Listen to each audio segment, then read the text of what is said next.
Welcome back to our chicken coop remodeling project. If you missed part one where we converted this old garden shed into our lovely chicken coop, definitely go check it out. So this part two is all about winterizing the chicken coop. So what we're going to do is convert these summer windows into winter worthy windows, because I'm in Minnesota, so it's likely that we're going to hit -30 degrees Fahrenheit, so we're going to want to reduce the draftiness just a little bit. We're also going to insulate the coop. The coop is currently not insulated, just not going to cut it on those really frigid nights. Lastly, we're going to cover that controversial topic of heating the chicken coop, and then my favorite way to keep water from freezing for my chickens. The other thing that we've done since my first video is move the coop. So this coop was over by our cabin right next to it. It was a little too close for comfort, so we moved it over here. Thankfully, we just got a skid steer last week, so it was perfect timing. We were able to put the forks underneath it, add a few straps, and just pull it on over. And once we had it in place, we just added a few cinder blocks here and there to make sure that it was nice and level. So let's go ahead and jump in and get this coop ready for winter. And the chickens are pretty excited to move into their new home. They've been in this little carport since June, and it's worked really well for the summer, but it's definitely not going to withstand a Minnesota winter. So they've been good sports. Chickens are so resilient and amazing, but they are going to be happy to have their new coop when we have it done. So here we are inside the coop. You can see that it is not insulated at the moment. This is just the exterior wall there. And so what we're going to be doing is filling this gap with this 1.5-inch styrofoam sheeting. And you can see we've already started to fit in a few pieces here. We chose the styrofoam sheeting because it was the most inexpensive option as far as insulation goes. It's going to work good enough for a chicken coop. The one negative about it though for sure is that I already noticed the chickens starting to peck at it. So we definitely don't want them destroying it, and then of course not eating the styrofoam either. So once we have it all laid out in here, we are going to be covering it with some thin 1/8-inch sheeting, which I'll show you that in a minute. So let's go ahead and install a piece of the insulation together. So we're going to do this section here. We went ahead and measured it directly on the foam, and then it's super easy. We're just going to score it with the box cutter, and then it'll snap right off.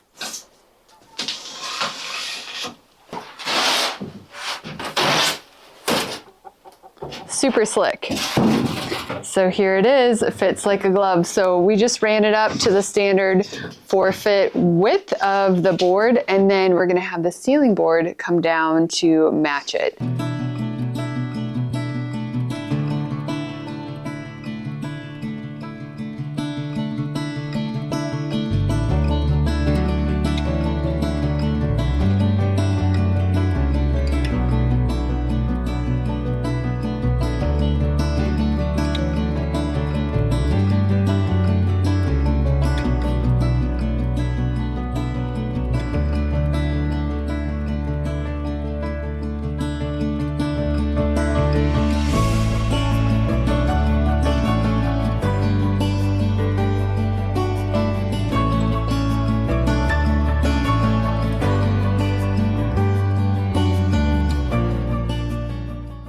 Okay, we are on the home stretch of adding all the insulation. It's kind of nice. It seems so light and bright in here.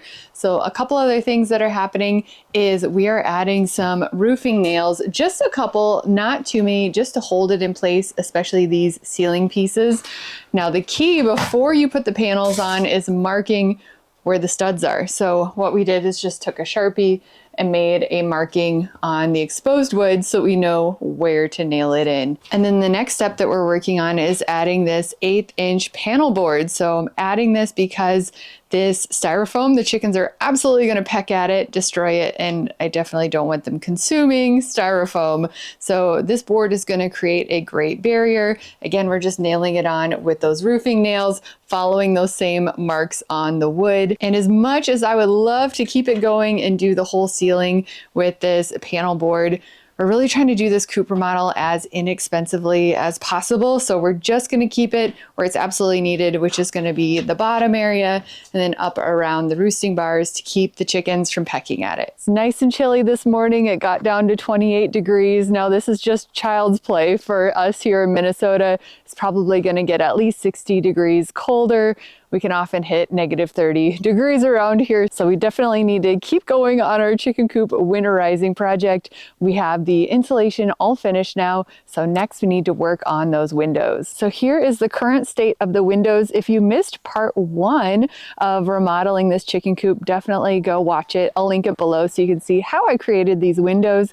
But they are nice and breezy and provide really good ventilation in the summer. So I definitely don't want to permanently cover these windows, but come winter time, this is too breezy. So we're gonna work on covering these up. So what I'm gonna be using is polycarbonate. This is a wonderful material for this project. It's almost gonna provide a little greenhouse effect, which is gonna be nice. It still has a protective plastic on it, so we'll make sure to take that off at the end, but let's go ahead and get working on it. I ended up not insulating the actual doors. I think that'll be fine. We'll see how it does. We were running out of foam pieces and I didn't want to complicate the window situation. And the chickens are all moved in.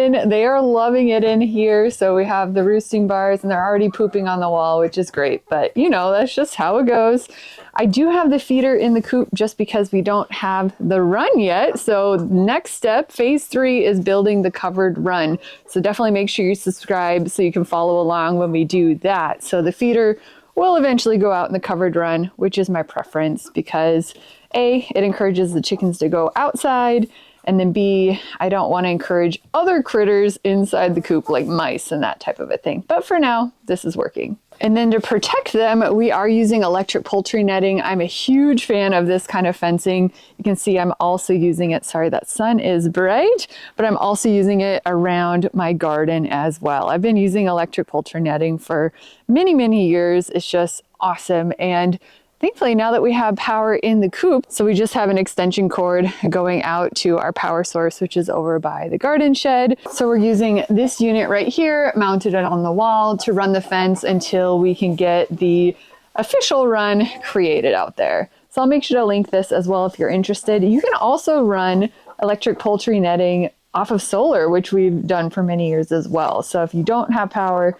you can still run it via solar, which is great. So we're going to be working from the inside of the window, and this window size is 12 by 16. So I'm going to cut that polycarbonate sheeting an extra inch on each side. So we're going to cut it 14 by 18. So I just went ahead and drew directly on my piece of polycarbonate with a permanent marker because I still have the protective sheeting on here. And I was lucky that my size was perfect. I'm going to get exact 4 windows out of it.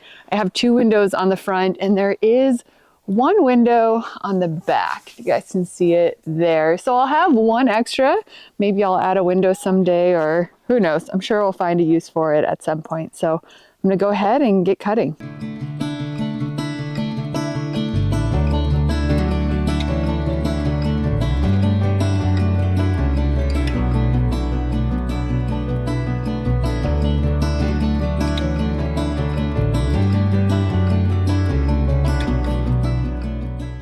So I have all of my sheets cut out, and next steps is we're going to want to pre-drill the holes where we're going to be screwing it into the door.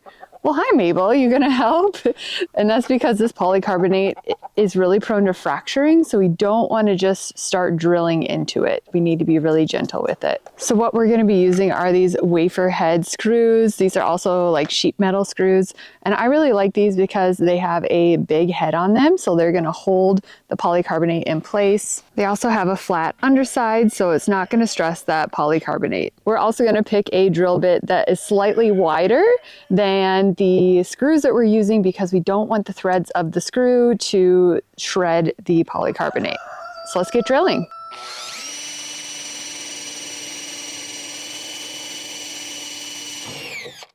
Yay, this is looking much better now. So next let's talk placement. So I could just cover the whole window and call it a day, but I do like to keep a little bit of ventilation in the coop so that all the moisture can escape. So moisture comes from these little guys breathing at night, and of course their poop. So I do have some ventilation holes up top here. That's what these little circles are. I talk all about this in the first Coop remodel video, so make sure to check that out. And so actually this window back here, I am gonna cover entirely and just center the polycarbonate on there because I have the ventilation holes, so no need for it there.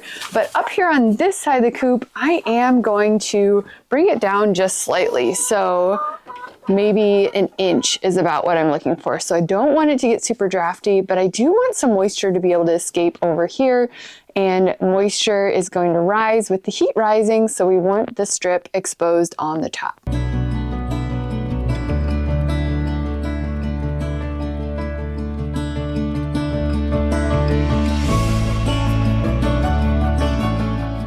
So this is looking really great. I think this is going to be a great solution for the winter time, and then it's easy to pull off in the spring once it gets warm. All right, so we have all the insulation in the coop. We also have the winter windows on, but we still have a few other key steps to fully winterizing the chicken coop. So we need to talk about water so that it doesn't freeze for the chickens. Also, we need to talk about keeping the eggs from freezing. There's nothing worse than coming home from work and having all the eggs being frozen. There's also light to consider in the coop and heating the coop, which is a controversial topic. So let's go ahead and break those down. Next, let's talk about light in the coop. Now, this is completely optional and it depends on you and your goals for your flock. So what happens is when the daylight hours get less than 14 hours a day, there's going to be a dramatic drop in laying, and some chickens will stop laying entirely. And if you live in a northern climate like I do in Minnesota, we have less than 14 hours of daylight for many, many months in the winter. So what that's going to mean is you're going to have not many eggs. So if you are someone where you have chickens largely for egg production and you're really trying to maximize your flock and watch the costs in the meantime, adding supplemental light to your coop might be a good fit for you. On the other hand, some people say that it can potentially stress the hens.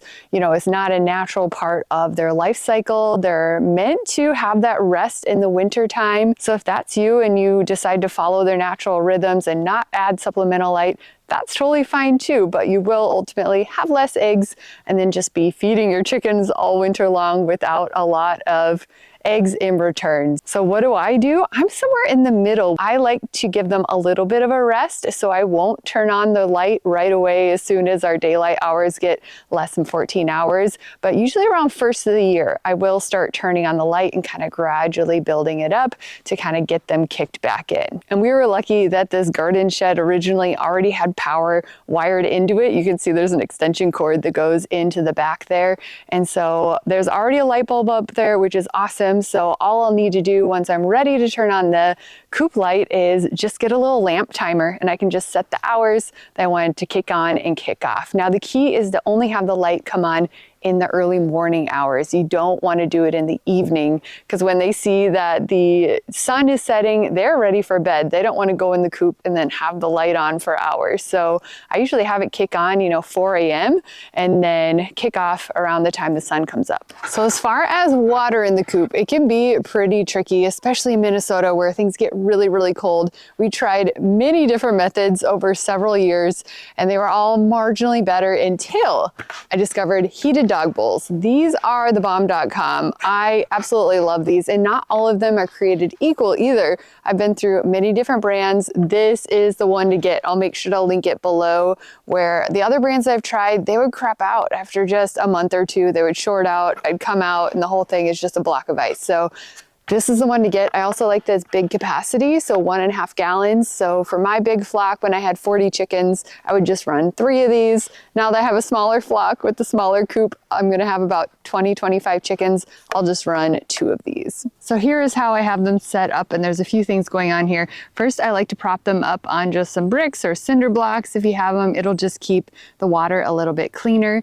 And then having an external plug on the outside of the coop is key. So if you're wiring an electric, highly recommend having an external plug. And that's because it's important to keep water outside of the coop in the winter time. That is a lot of moisture, and moisture inside the coop is a recipe for frostbite.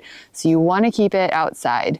The other thing that's really nice with having an external plug is in the summertime. So I still have Wavy Tube Guy here. He's unplugged at the moment, but he is great for deterring predators. So a lot of options when you have an external power source. And then to keep these waterers clean, it's really slick. I just keep a little brush here, and then I can just swirl it around and dump the wastewater in the corner. Now, eventually, yes, you will get some ice buildup and everything, but that's fine. You just designate a little corner to throw the wasted water, and it'll eventually melt in the spring and go away.